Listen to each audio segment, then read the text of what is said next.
Hi everyone.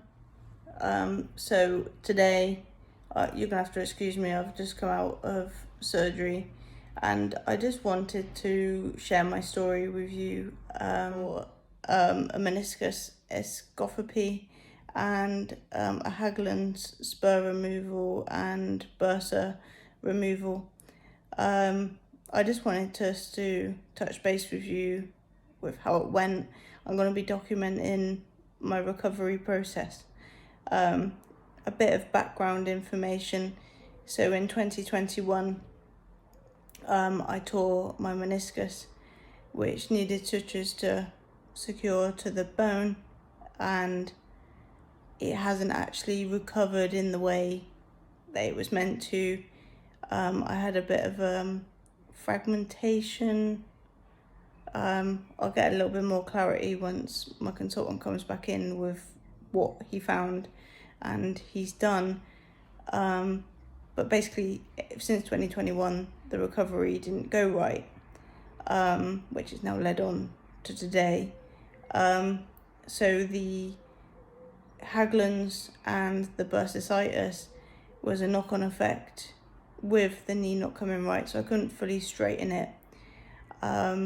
So which led to the hamstring and the calf constantly being tight to support the knee, which led to Achilles insertional tendonitis, which then on caused the Haglund spur because the bursa was starting to calcify.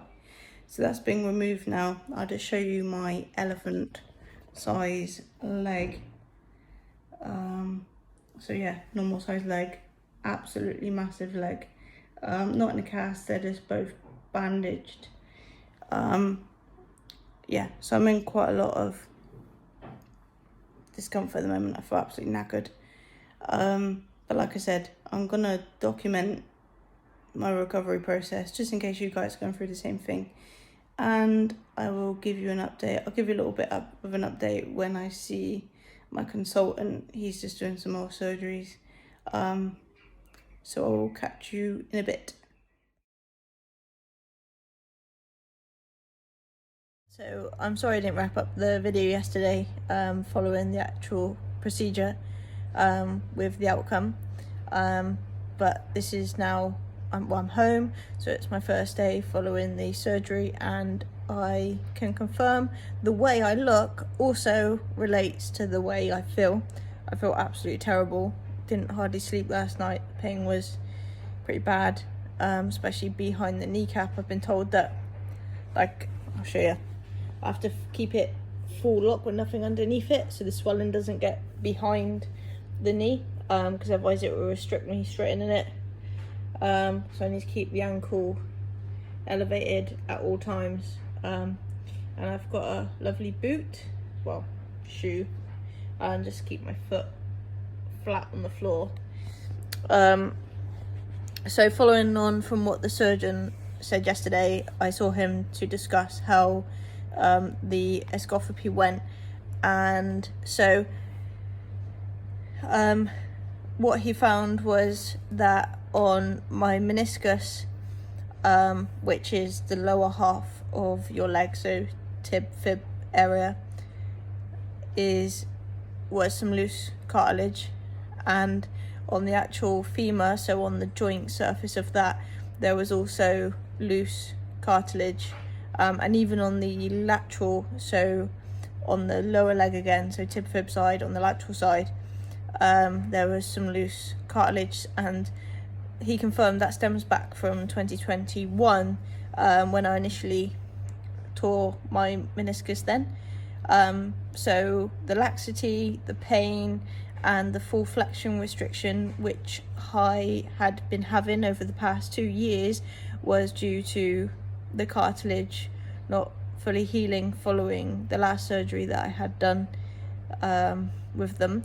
So that's all been shaved off now. He said that the life of my cartilage is still good. Apparently I've got 20% of my cartilage left. If any of you have any medical experience and can tell me honestly what that means from the life of my cartilage, and from a training, cycling, enjoying sports, running perspective, if you could honestly tell me what that means from my training, any possible restriction in the future, or so be it. If you could let me know, I'd be much appreciated, because they said that everything went fine, and that's fine from a life of a knee and training point of view. So I would love an actual honest answer and to confirm whether that's correct. In terms of the Achilles, so my Achilles is healthy. I can't remember if I said yesterday or not whether the ankle up.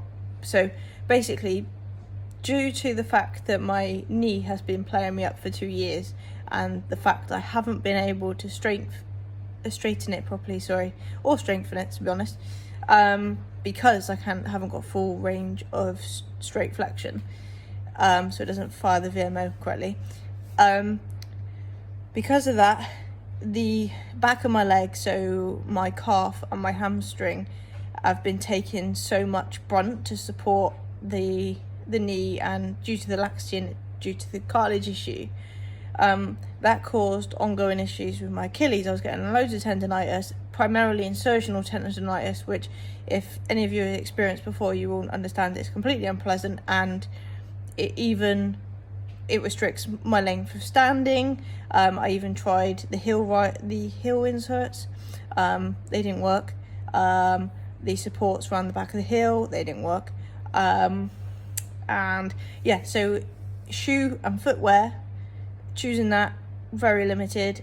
Length of time standing, very limited. So with work, I was very restricted, which was very annoying. Walking, normal day-to-day life, very restricted, a lot of pain all the time.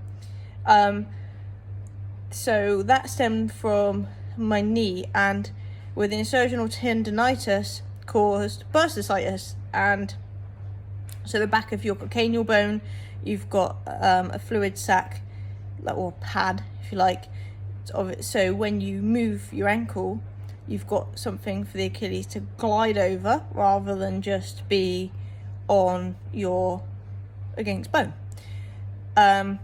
which that started inflaming and calcifying. And I also had a Haglund spur. I don't know if that was just normal from birth and the shape of my calcaneal bone. However, all of it was causing a lot of Achilles tendon pain. So I've had 2 for the price of 1 on surgeries, and I now do not have a bursa, and neither do I have that Haglund spur anymore. So this is fun, because I'm going to go through 2 recoveries at the same time. I'll keep you posted. At the moment, I'm loving the liquid morphine. Even though I'm still in a bit of pain, which I'm actually surprised with. I'm going to keep you posted from my recovery anyway. If any of you gone through this before, I would love to hear your recovery stories.